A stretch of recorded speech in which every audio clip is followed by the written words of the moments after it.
Ukraine से बड़ी खबर आ रही है। यूक्रेन का कहना है कि रूसी सेना पीछे नहीं जा रही है। इसके कोई सबूत नहीं मिले हैं। रूस ने मंगलवार को ऐलान किया था कि वो यूक्रेन की सीमा से अपनी कुछ टुकड़ियों को हटा रहा है। हालांकि यूक्रेन के नेताओं ने रूस के दावों को झुठला दिया है। उनका कहना है कि अब तक रूसी सेना की वापसी का कोई सबूत नहीं मिला है। वहीं व्हाइट हाउस का दावा है कि रूस ने यूक्रेन की सीमा पर 7,000 और सेनाओं की तैनाती की है। इसी बीच खबर है कि अमेरिका की उपराष्ट्रपति कमला हैरिस इसी हफ्ते म्यूनिख में यूक्रेन के नेताओं से मिलेंगी और सुरक्षा पर चर्चा भी करेंगी। रूस की फौज के पीछे हटने की तस्वीरें आने के बाद लगने लगा था कि युद्ध टल गया, लेकिन पहले नाटो और फिर अमेरिका ने फौज के पीछे हटने के दावों पर सवाल उठा दिए। कुछ और जानकारियां सामने आई तो पता चला कि फौज के पीछे हटने के दावों में दम नहीं है, बल्कि जंग के लिए रूस की तैयारी बहुत बड़े पैमाने पर है। और सैनिकों के पीछे हटने की तस्वीरें उसकी एक चाल हो सकती है। पहले अमेरिका और फिर यूक्रेन ने 16 फरवरी को जंग की तारीख बताया था। यूक्रेन के राष्ट्रपति ने भी 16 फरवरी के दिन एकता दिवस मनाने का दावा कर दिया था, लेकिन रूस की फौज ने हमला नहीं किया। इसका मतलब ये कतई नहीं है कि जंग टल गई है। नाटो और अमेरिका ये मानकर चल रहे हैं कि रूस बाज नहीं आने वाला। Make no mistake, the United States will defend every inch of NATO territory. अभी भी रूस पर दबाव बनाने की कोशिशें जारी हैं। यूक्रेन की सीमाओं पर जंग का अभ्यास हो रहा है, जबकि सीमाओं से दूर पुतिन पर दबाव बनाने के लिए कूटनीतिक चालें चली जा रही हैं। Though I've been clear that if Russia targets Americans in Ukraine, we will respond forcefully. न अमेरिका थमता दिख रहा है और न ही रूस के इरादों में कोई बदलाव है, इसलिए जंग अब तय दिखने लगी है। युद्ध की आहट अब साफ सुनाई देने लगी है। दुनिया की दो महाशक्तियों में टकराव अब तय दिखने लगा है। और उससे पहले यूक्रेन पर एक बड़ा हमला हुआ भी। हालांकि ये हमला मिसाइल, बमों या फिर गोलियों से नहीं हुआ, बल्कि ये था एक साइबर अटैक। ना किसी सैनिक को सरहद लांघनी पड़ी, ना किसी मेजर को आक्रमण का आदेश देना पड़ा और यूक्रेन में खलबली मच गई। ऐसे खलबली की पूरी यूक्रेन में बैंकों ने काम करना बंद कर दिया। लोगों के फोनों में बैंक के मोबाइल ऐप ने भी चलना बंद कर दिया। ना कोई पैसे का लेन देन हो पा रहा था और ना ही किसी एटीएम से पैसे निकाले जा रहे थे। ऐसा ही हाल यूक्रेन की कुछ सरकारी वेबसाइटों पर भी हुआ। जिन विभागों की वेबसाइट साइबर हमले का शिकार हुई, उनमें रक्षा मंत्रालय भी शामिल है। एक ऐसा साइबर हमला हुआ जिसमें किसी भी तरह का डेटा चोरी नहीं हुआ, सुरक्षा पर कोई खतरा नहीं हुआ, बस कामकाज ठप हो गया। इस तरह के हमले आमतौर पर किसी खास मकसद से किए जाते हैं। यूक्रेन ने तो इस हमले के पीछे रूस का हाथ होने की आशंका जता दी, क्योंकि ये हमला रूस के राष्ट्रपति व्लादिमीर पुतिन के एक बड़े प्लान का हिस्सा हो सकता है। आशंका जताई जा रही है कि सेनाओं की वापसी के वीडियो और यूक्रेन पर साइबर अटैक, दोनों घटनाओं में एक कनेक्शन है और ये कनेक्शन रूस की एक बड़ी साजिश का छोटा हिस्सा है। आशंका जताई जा रही है कि सेना के पीछे हटने की जानकारी देकर रूस यूक्रेन और नाटो की फौज का ध्यान भटकाना चाहता हो, ताकि रूस की फौज का हमला ताकतवर के साथ साथ अचानक भी हो। किसी भी जंग में चौंकाने की अहमियत सबसे ज्यादा होती है। दूसरी बात ये कि पुतिन के पास उसकी अपनी डिजिटल आर्मी भी है। ऐसी डिजिटल आर्मी जो तकनीक के सहारे सेंधमारी करने के लिए मशहूर है। अगर यूक्रेन पर साइबर अटैक में रूस का हाथ होने की बात सही है, तो एक और आशंका भी सटीक हो सकती है। आशंका ये कि यूक्रेन पर आक्रमण करने से पहले रूस एक और साइबर अटैक करे। ऐसा साइबर अटैक जिसके जरिए यूक्रेन की सेना के रडार तक काम करना बंद कर दे, टेलीफोन और टेलीकम्युनिकेशंस डिवाइस ठप हो जाएं। अगर ऐसा हुआ तो रूस के हमले की खबर यूक्रेन के सहयोगियों को तो क्या, राजधानी कीव तक भी नहीं पहुंच पाएगी।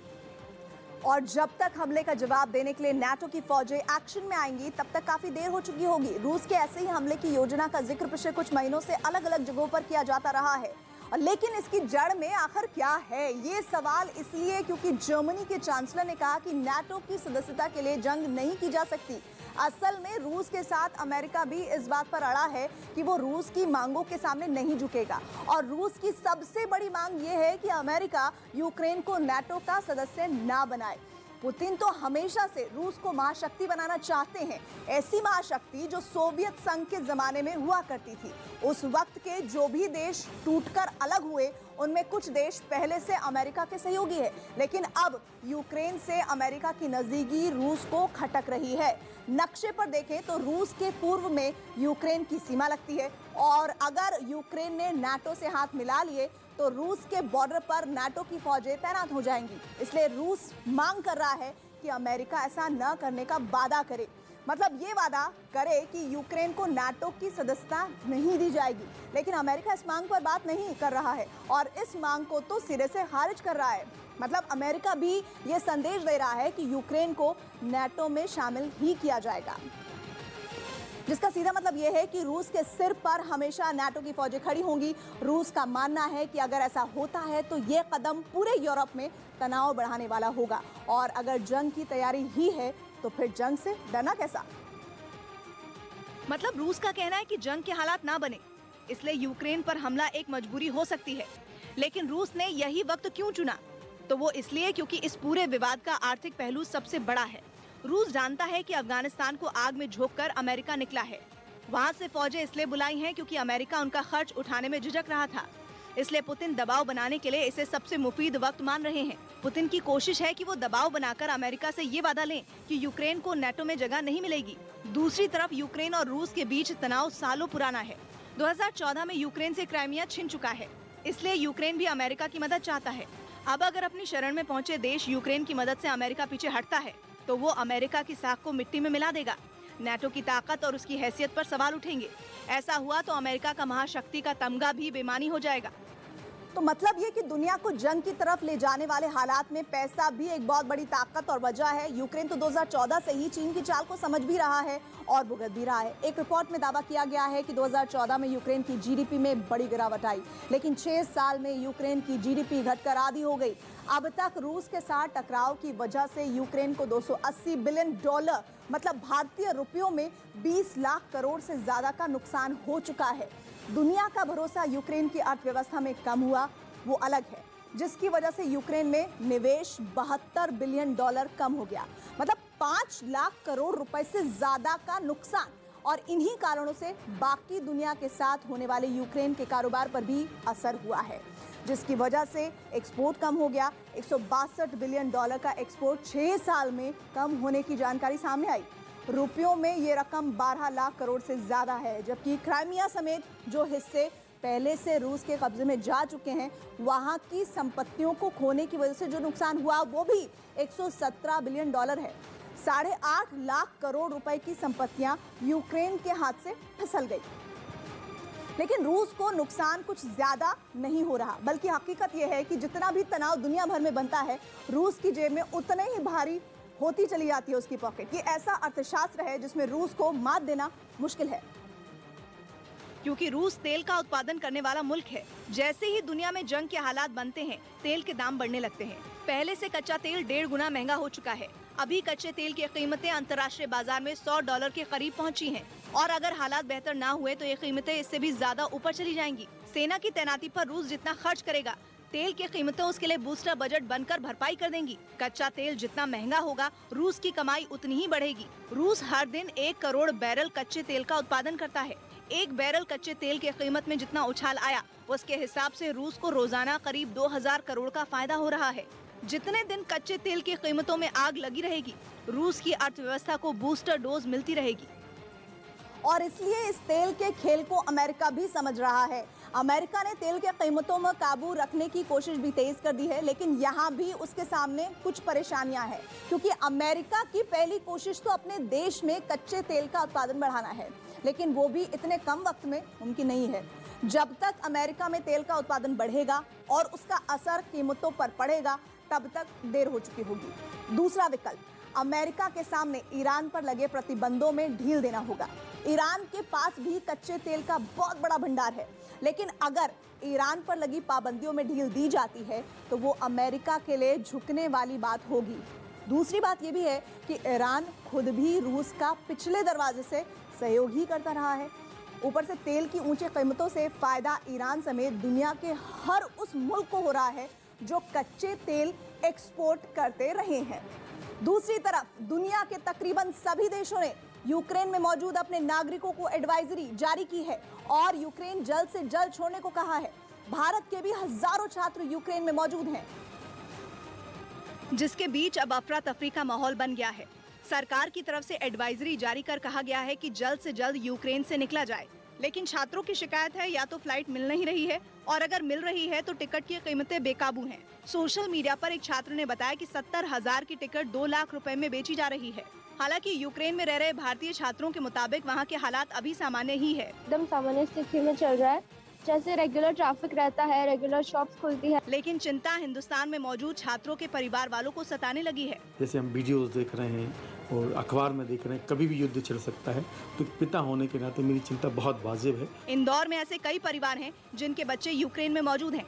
इनकी चिंता इंदौर के सांसद शंकर लालवानी ने विदेश मंत्रालय तक पहुंचाई। माननीय विदेश मंत्री जी के मेल भी किया है और मुझे लगता है कि केंद्र सरकार इसमें संज्ञान लेगी। विदेश मंत्रालय भी मामले पर नजर बनाए हुए है और सरकार की तरफ से दी गई जानकारी के मुताबिक यूक्रेन में भारतीय दूतावास लगातार छात्रों के साथ संपर्क में है और यूक्रेन के संकट पर भारत के विदेश मंत्रालय ने कंट्रोल रूम बनाया है, जिसके जरिए हालात पर नजर रखी जाएगी।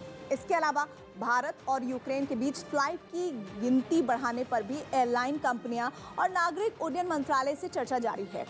माना जा रहा है कि जल्द ही यूक्रेन में फंसे भारतीयों को निकालने के लिए स्पेशल फ्लाइट के इंतजाम पर कोई फैसला लिया जा सकता है। बताया जा रहा है कि यूक्रेन में भारतीय दूतावास वहां रह रहे सभी छात्रों और नागरिकों के साथ संपर्क में है। इसके अलावा यूक्रेन में रह रहे भारतीयों के लिए एक हेल्पलाइन नंबर भी जारी किया गया है जो 24 घंटे काम करेगा। यूक्रेन के टर्नोपिल शहर में नेशनल मेडिकल यूनिवर्सिटी की पढ़ रहे जयदीप ताजा हालात से परेशान हैं। उनका कहना है कि वो चाहते हुए भी भारत वापस नहीं आ सकते हैं। हालात पर नजर बनाए हुए हैं, इंडियन एम्बेसी के संपर्क में हैं। चिंता की कोई ऐसी बात नहीं है कि पेरेंट्स को कोई चिंता करने की जरूरत पड़े और हम ऑल अबाउट यहाँ पे हम थोड़े से सेफ है।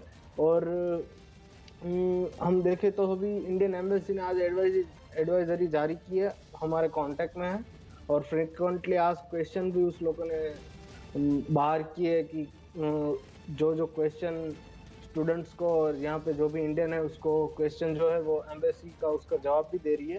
पर यहाँ पे अभी हाल क्वेश्चन ये है कि हमारी यूनिवर्सिटी ऑनलाइन नहीं है तो हम वापस नहीं आते चाहते हुए भी। कर्नाटक के मंत्री ईश्वरप्पा के एक बयान पर वहां की विधानसभा में जमकर हंगामा हुआ। मुंबई सरकार में मंत्री ईश्वरप्पा ने लाल किले पर भगवा झंडा फहराने की बात कही थी, जिसके विरोध में कांग्रेस विधायक विधानसभा में तिरंगा लेकर पहुंचे और वहां लहराते दिखाई दिए।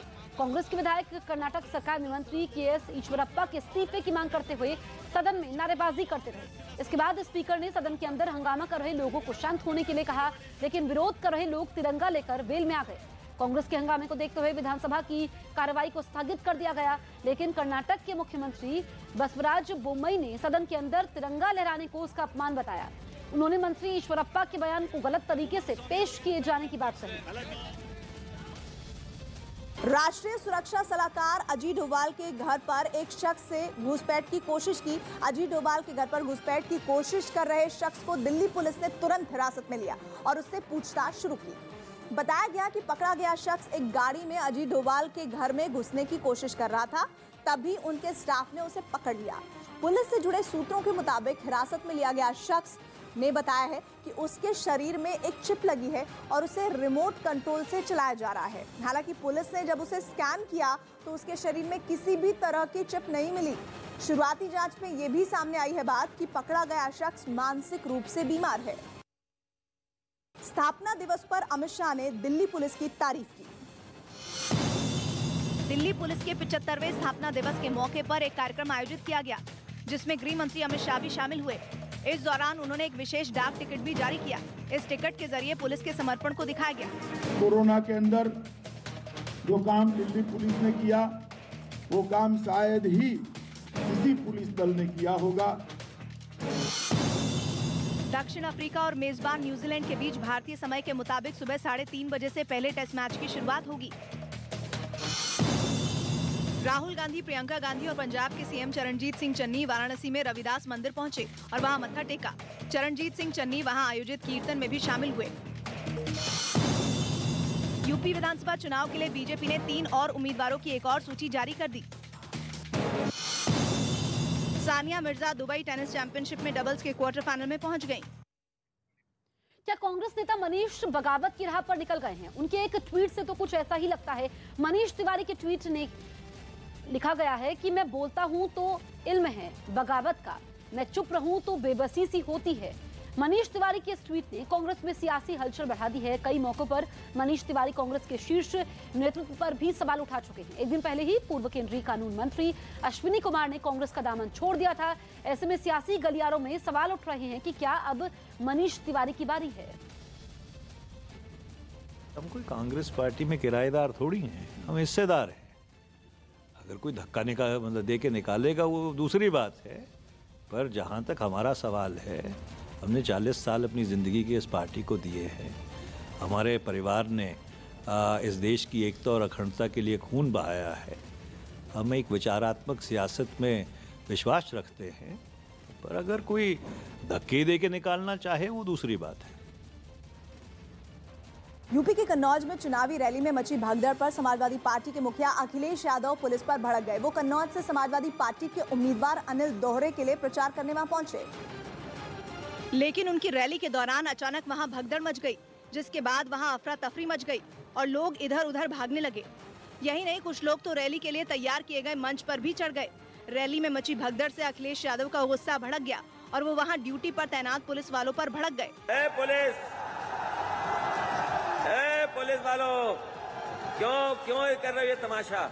इस पर भी जब अखिलेश की रैली में जारी हंगामा नहीं थमा तो उन्होंने पुलिस वालों के साथ ही बीजेपी को भी निशाने पर ले लिया। तुमसे ज्यादा बदतमीज कुछ नहीं हो सकता, क्यों ऐसा कर रहे हो भाई? ये लगता बीजेपी वाले करवा रहे हैं। बताया गया कि पुलिस वालों ने अखिलेश के लिए जनसभा के तैयार मंच के नजदीक पहुंचने की कोशिश कर रहे लोगों को हटाने की कोशिश की, जिसके बाद वहां भगदड़ मच गई। बप्पी लाहिड़ी का पार्थिव शरीर आज उनके आवास पर अंतिम दर्शनों के लिए रखा जाएगा। बताया गया कि उनके बेटे बप्पा लाहिड़ी विदेश में रहते हैं और उनके आने के बाद ही पार्थिव शरीर का अंतिम संस्कार किया जाएगा। बुधवार सुबह मशहूर संगीतकार और गायक बप्पी लाहिड़ी की 69 साल की उम्र में निधन हो गया। वो पिछले 1 महीने से बीमार थे और सोमवार को ही उन्हें अस्पताल से छुट्टी मिलने के बाद घर लाया गया था। देर रात अचानक से उनकी तबीयत बिगड़ी, जिसके बाद उन्हें फिर अस्पताल ले जाया गया, जहां उन्होंने अंतिम सांस ली। बप्पी लाहिड़ी के निधन की खबर मिलते ही फिल्म इंडस्ट्री के लोगों का उनके घर पहुंचना शुरू हुआ, जहां उनका पार्थिव शरीर फूल मालाओं से सजाकर अंतिम दर्शनों के लिए रखा गया। बप्पी लाहिड़ी के अंतिम दर्शनों के लिए काजोल भी अपनी मां तनुजा के साथ पहुंची, जबकि गायिका अलका याग्निक समेत फिल्म इंडस्ट्री के कई बड़े चेहरों ने भी उनके घर पहुंचकर श्रद्धांजलि दी। सोशल मीडिया पर भी बप्पी लाहिड़ी को श्रद्धांजलि देने का सिलसिला शुरू हुआ। पीएम मोदी ने भी ट्वीट करके उन्हें याद किया, उनके परिवार के साथ संवेदनाएं जताई। बप्पी लाहिड़ी ने 80 और 90 के दशक में कई फिल्मों में संगीत दिया और गाने गाए जो आज भी लोगों की जुबान पर हैं। बतौर संगीतकार बप्पी लाहिड़ी की पहली फिल्म नन्हा शिकारी थी। और जोरदार बहस के बाद सुनवाई एक दिन के लिए फिर टाल दी गई और इस बीच कर्नाटक के कई जिलों में हिजाब के समर्थन में छात्राओं का प्रदर्शन जारी रहा। और विजयपुर में तो सुबह कॉलेज खुलते ही बड़ी संख्या में लड़कियां हिजाब पहनकर पहुंची और एक क्लास में जाकर बैठ गईं। तभी वहां कॉलेज प्रशासन के लोग आए और उन्होंने लड़कियों को हिजाब उतारने के लिए कहा, लेकिन उन्होंने ऐसा करने से इनकार कर दिया। इस पर काफी देर तक वहां बहस होती रही, जिसके बाद हिजाब पहने लड़कियां विरोध दर्ज कराते हुए क्लास से निकलकर कॉलेज के गेट पर पहुंच गई और उन्होंने नारेबाजी शुरू कर दी। इस बीच कई पुलिस वाले वहां पहुंचे और छात्राओं को समझाने में जुट गए, लेकिन उनकी कोशिश काम नहीं आई और विरोध कर रही लड़कियों में कुछ लड़कियां वहीं सड़क पर बैठ गईं। हालांकि थोड़ी देर बाद हिजाब के समर्थन में प्रदर्शन कर रही छात्राएं वहां से चली गईं। लेकिन विजयपुर से आई तस्वीर कर्नाटक में हिजाब के समर्थन में प्रदर्शन की अकेली तस्वीर नहीं थी। यहाँ के हुबली जिले में एक कॉलेज के बाहर हिजाब के समर्थन में जमकर हंगामा हुआ, जहां छात्राओं के साथ कई सामाजिक कार्यकर्ता भी एक कॉलेज के बाहर जमा हो गए, लेकिन गेट बंद होने की वजह से वो अंदर नहीं जा पाए। काफी देर तक प्रदर्शन कर रहे लोगों की पुलिस वालों से कॉलेज का गेट खोलने के लिए बहस होती रही। इस दौरान वहां मौजूद एक टीचर ने हाथ जोड़कर उनसे प्रदर्शन को रोकने की अपील की, लेकिन छात्राएं हिजाब पहनकर कॉलेज के अंदर जाने पर अड़ी रहीं। कभी भी नहीं निकालते, कोर्ट का ऑर्डर हुआ तो भी नहीं निकालते हम लोग। तुमकुर जिले में भी छात्राओं ने हिजाब के समर्थन में कॉलेज का बहिष्कार किया और सड़क पर एक दूसरे का हाथ पकड़कर मार्च किया। और हिजाब पर रोक के विरोध में कर्नाटक में हो रहे प्रदर्शन के बीच हाई कोर्ट में सुनवाई भी हो रही है, जहां रोक के खिलाफ दी याचिका पर बहस के दौरान याचिकाकर्ता के वकील ने सभी धर्मों का जिक्र किया और दलील दी कि देश में दुपट्टा, चूड़ी, पगड़ी और क्रॉस समेत कई धार्मिक चिन्ह इस्तेमाल में लाए जाते हैं। याचिकाकर्ता के वकील ने कोर्ट में ये बात भी कही कि बिंदी लगाई हुई किसी लड़की को क्लास से नहीं निकाला जाता। इसी तरह क्रॉस पहनी हुई किसी ईसाई लड़की पर भी क्लास में बैठने पर रोक नहीं है। जबकि हिजाब पहनी हुई किसी छात्रा को स्कूल कॉलेज में जाने नहीं दिया जा रहा है।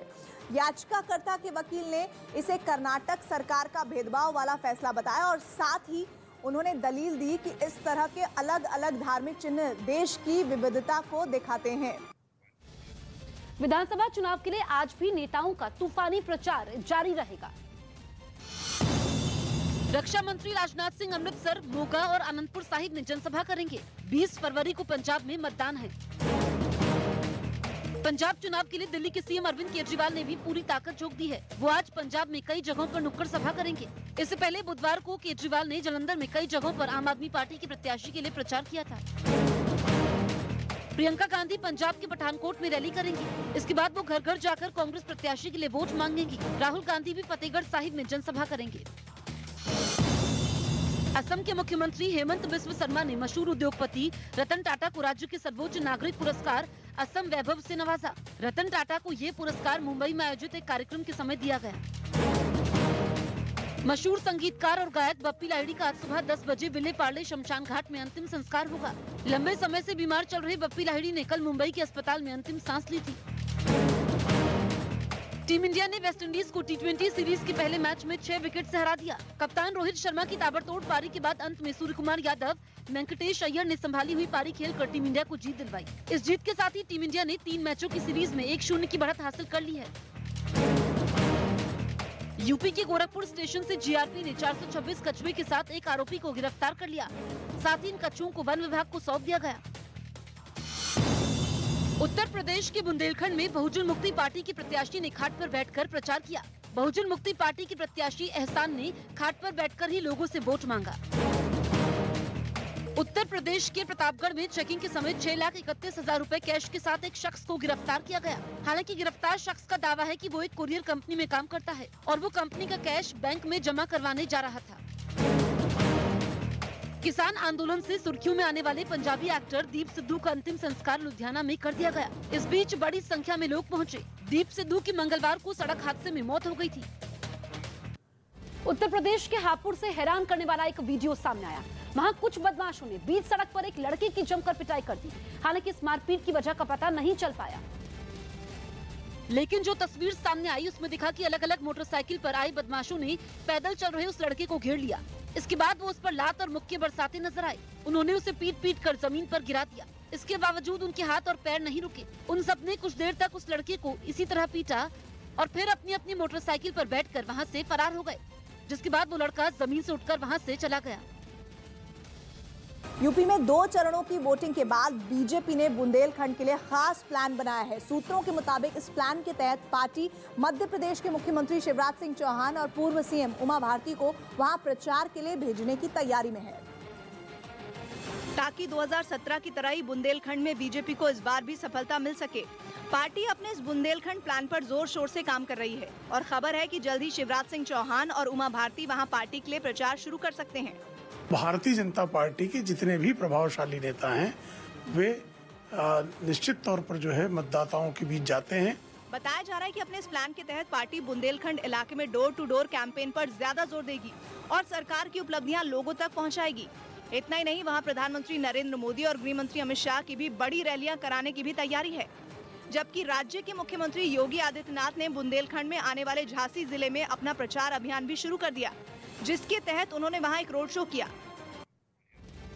पंजाब के पठानकोट में पार्टी के लिए चुनाव प्रचार करने पहुंचे पीएम नरेंद्र मोदी ने पुलवामा हमले का जिक्र करते हुए कांग्रेस पर हमला बोला। पुलवामा के हमले की बरसी पर भी ये कांग्रेस के लोग अपनी पाप लीला को बंद नहीं कर पाए, बाज नहीं आ रहे हैं। वो हमारी सेना की बहादुरी को फिर से सबूत मांगने लग गए हैं। इतना ही नहीं, उन्होंने इसी चुनावी रैली में भ्रष्टाचार के मुद्दे पर आम आदमी पार्टी और पंजाब सरकार को भी निशाने पर लिया। एक ने पंजाब के युवाओं को नशे के जाल में धकेला, दूसरी पार्टी दिल्ली के युवाओं को शराब का लती बनाने में लगी हुई है। भाइयों बहनों, इतना ही नहीं, एक ने पंजाब को लूटा, दूसरी दिल्ली में एक के बाद एक घोटाले कर रही है। पंजाब की भदौर विधानसभा सीट पर चरणजीत सिंह चन्नी को आम आदमी पार्टी के प्रत्याशी ने बड़ी चुनौती दी। वहां आम आदमी पार्टी के टिकट पर लाभ सिंह चुनाव लड़ रहे हैं, जो चन्नी को टक्कर देने के लिए जी जान से प्रचार में जुटे हुए हैं। उन्होंने अपने चुनाव प्रचार के दौरान न्यूज 18 से बात करते हुए पंजाब के सीएम चरणजीत सिंह चन्नी को चैलेंज दे दिया, और वो ये कि चन्नी चाहे लाख जोर लगा ले, लेकिन जीत उनको नसीब नहीं होगी। विधानसभा इनकलाबी लोगों की है, यहाँ चन्नी एक क्या 10 चन्नी आ जाए तो भी मुश्किलें नहीं होगी। आम आदमी पार्टी का दावा तो एक तरफ है, लेकिन खुद चरणजीत सिंह चन्नी भदौर सीट पर अपनी राह को आसान नहीं मानते। मैंने कभी आसान राह नहीं चुनी है, तो बहुत कठिन है डगर पनघट की। इस बीच दिल्ली के मुख्यमंत्री अरविंद केजरीवाल ने चन्नी के दोनों सीट से हार जाने की बात कही। न्यूज 18 के साथ हुए एक इंटरव्यू के दौरान उन्होंने बाकायदा ये बात एक कागज पर लिख कर दी। दिल्ली के बुराड़ी इलाके में 2 लोगों ने एक लड़की का मोबाइल छीन लिया। दिल्ली में बुराड़ी इलाके में 2 लोगों ने एक लड़की का मोबाइल छीन लिया, जिसके बाद कुछ पुलिस वालों ने पीछा कर इन आरोपियों को पकड़ लिया। बिहार सरकार राज्य में शराब कानून को सख्ती से लागू करने के लिए ड्रोन का इस्तेमाल कर रही है। बांका जिले में ड्रोन के जरिए शराब भट्टियों का पता लगा और फिर उन्हें तोड़ दिया गया। झारखंड के रांची में एक बंद पड़ी कोयला खदान में आग लग गई, जिससे वहां हड़कंप मच गया। उत्तराखंड में अब रात का कर्फ्यू खत्म कर दिया गया। साथ ही वहां जिम, मॉल, सिनेमा घर और रेस्टोरेंट पर भी कोई पाबंदी नहीं रहेगी। इसके अलावा स्टेडियम खोलने का फैसला लिया गया। पश्चिम बंगाल में 2 साल बाद आंगनवाड़ी और 5वीं तक के स्कूल भी खोल दिए गए। अमेरिका के न्यूयॉर्क में एक तेल से भरा टैंकर इमारत से टकरा गया, जिससे वहां आग लग गई। इस हादसे में टैंकर का ड्राइवर और दमकल विभाग के 3 कर्मचारी घायल हो गए। विजिलेंस डिपार्टमेंट ने पटना के एक सरकारी अधिकारी के ठिकाने पर छापेमारी की। दावा किया गया कि इस छापेमारी में 1 करोड़ से ज्यादा की अवैध संपत्ति का पता चला। यूपी की अमेठी विधानसभा सीट पर रेप केस में जेल में बंद गायत्री प्रजापति की पत्नी और बेटियों ने रोते हुए लोगों से वोट देने की अपील की। समाजवादी पार्टी ने इस सीट पर गायत्री प्रजापति की पत्नी महाराजी देवी को चुनावी मैदान में उतारा, जो अपनी दोनों बेटियों के साथ प्रचार में जुट गईं और लोगों से वोट देने की अपील करते करते वो रोने लगी, जिस पर वहां भीड़ में मौजूद महिलाओं ने भी उनसे लिपटकर रोना शुरू कर दिया। कुछ ऐसा ही हाल उनके साथ प्रचार में जुटी उनकी दोनों बेटियों का भी दिखा, जो अपने पिता के कराए कामों का हवाला देते हुए अपनी मां को चुनाव में जिताने की अपील करते हुए रो पड़ी। वहीं गायत्री प्रजापति की पत्नी महाराजी देवी ने जेल में बंद अपने पति को इंसाफ दिलाने के लिए लोगों से वोट देने की अपील की। जनता के बीच में जा रहे हैं अपने पति के न्याय के लिए, अब बहुत ज्यादा जनता से प्यार हमें मिल रहा है। अमेठी सीट पर 5वें चरण के चुनाव में 27 फरवरी को मतदान होना है। पंजाब में चुनाव आचार संहिता लगने के बाद करोड़ों की जब्ती हुई है। अब तक करीब 449 करोड़ रुपए कीमत की संपत्ति जब्त की जा चुकी है। इसमें सबसे ज्यादा करीब 325 करोड़ रुपए के नशीले पदार्थ की जब्ती शामिल है। करीब 30 करोड़ रुपए की बेनामी नकदी भी मिली है। मुख्य निर्वाचन अधिकारी ने बताया कि 1540 संवेदनशील क्षेत्रों को चिन्हित किया गया है। राज्य भर में 28,375 नाके लगाए गए हैं। दिल्ली के पास जेवर में बनने वाले नोएडा इंटरनेशनल एयरपोर्ट का आईजीआई एयरपोर्ट से जुड़ने का रास्ता साफ हो गया है, क्योंकि इसके लिए डीएमआरसी यानी दिल्ली मेट्रो रेल कॉरपोरेशन ने हाई स्पीड कॉरिडोर का ट्रैफिक सर्वे भी पूरा कर लिया है। और तैयार होने के बाद 72 किलोमीटर लंबे इस हाई स्पीड कॉरिडोर का महज सफर जो है वो 1 घंटे में पूरा हो जाएगा, क्योंकि दावा किया जा रहा है कि इस रूट पर मेट्रो की रफ्तार 120 किलोमीटर प्रति घंटा रहेगी और इसके तहत दोनों हवाई अड्डों को मेट्रो से जोड़ने का 2 चरणों में काम पूरा होगा। और मेट्रो के इस हाई स्पीड कॉरिडोर को तैयार करने में करीब 12,000 करोड़ की लागत आएगी। और जेवर एयरपोर्ट से नई दिल्ली रेलवे स्टेशन के बीच 13 मेट्रो स्टेशन बनेंगे और इसके बाद ये कॉरिडोर आईजीआई पहुंचने के लिए नई दिल्ली स्टेशन से पहले से चल रही एयरपोर्ट एक्सप्रेस लाइन से जुड़ जाएगा। पंजाब के रूपनगर में एक चुनावी सभा में यूपी, बिहार और दिल्ली वालों पर दिए सीएम चन्नी के बयान ने कांग्रेस की मुसीबतें बढ़ा दी हैं, क्योंकि जिस वक्त उन्होंने मंच से ये बयान दिया, पंजाब में यूपी और बिहार के लोगों को फटकने नहीं देने की बात कही, उस वक्त मंच पर उनके बगल में खड़ी प्रियंका गांधी ताली बजाती नजर आई। विवाद बढ़ने पर सीएम चन्नी ने इस बयान पर सफाई दी। उनका कहना है कि उनका बयान केजरीवाल के लिए था, प्रवासियों के लिए नहीं। सुनिए पूरा मामला। भाई पंजाबियों की रोह है प्रियंका गांधी, साडी पंजाबण पंजाबियों की बहू है। एक पे तगड़े होके एक पासे हो जाओ पंजाबियों। ये जेड़े यूपी दे, बिहार दे, दिल्ली दे भईए आके इत्थे राज करदे ने बड़ नहीं केजरीवाल के वर्गे बंदे ਜਿਹੜੇ ਦਿੱਲੀ ਦੇ ਵਿੱਚ ਸੀਐਮ ਹੁੰਦੇ ਹੋਏ ਇਹਨੇ ਐਫੀਡੇਵਿਟ ਦਿੱਤਾ ਹੈ ਕਿ ਜੀ ਪੰਜਾਬ ਦਾ ਪਾਣੀ ਹਰਿਆਣਾ ਔਰ ਦਿੱਲੀ ਨੂੰ ਜਾਣਾ ਚਾਹੀਦਾ। ਮੈਂ ਇਹਨਾਂ ਦੇ ਖਿਲਾਫ ਹਾਂ। ਇਹਨਾਂ ਨੂੰ ਮੈਂ ਕਹਿੰਦਾ ਕਿ ਅਸੀਂ ਵੜਨ ਨਹੀਂ ਦੇਣਾ। ਹਾਂ, ਪ੍ਰਵਾਸੀ ਵਾਸਤੇ ਅੱਜ ਵੀ ਸਵਾਗਤ ਹੈ, ਪਹਿਲਾਂ ਵੀ ਸਵਾਗਤ ਹੈ। ਉਹਨਾਂ ਦਾ ਆਪਣਾ ਦੇਸ਼ ਹੈ, ਉਹਨਾਂ ਦਾ ਆਪਣਾ ਪੰਜਾਬ ਹੈ। तेलंगाना के निजामाबाद में मुफ्त की चाय न मिलने पर बवाल हो गया। वहां कुछ बदमाशों ने एक चाय की दुकान पर रौब दिखाते हुए फ्री में चाय मांगी और दुकानदार के मना करने पर वो भड़क उठे, जिसके बाद उन लोगों ने चाय की दुकान पर धावा बोल दिया। बदमाशों ने सड़क से पत्थर उठाकर उसकी दुकान पर फेंकने शुरू कर दिए। दुकानदार ने आरोप लगाया कि गुंडों ने उससे मुफ्त में चाय मांगी, जिसका विरोध करने पर उन लोगों ने उसकी दुकान पर हमला बोल दिया। बताया गया कि इसमें दुकान के मालिक को भी चोट आई। मध्य प्रदेश के रतलाम में अजान के वक्त लाउड स्पीकर बजाने से जुड़े विवाद का एक वीडियो वायरल हो गया। हालांकि बाद में पुलिस ने मामले को सुलझा लिया। असल में वहां कुछ लड़कों ने अजान की तेज आवाज के खिलाफ लाउड स्पीकर बजाने की धमकी दी, जिसका वीडियो सोशल मीडिया पर वायरल हो गया। बताया गया कि ये वीडियो 1 फरवरी का था। लाउड स्पीकर लगा दिए और जब जब इनकी अजान बजेगी जब जब हमें सब कुछ बजाएंगे। जिसमें दिखने वाले लड़कों को पुलिस ने थाने बुलाकर बातचीत के जरिए इस विवाद का निपटारा कर दिया। पुलिस ने दावा किया कि इस मामले में कोई शिकायत दर्ज न होने की वजह से किसी भी पक्ष पर कार्रवाई नहीं की गई।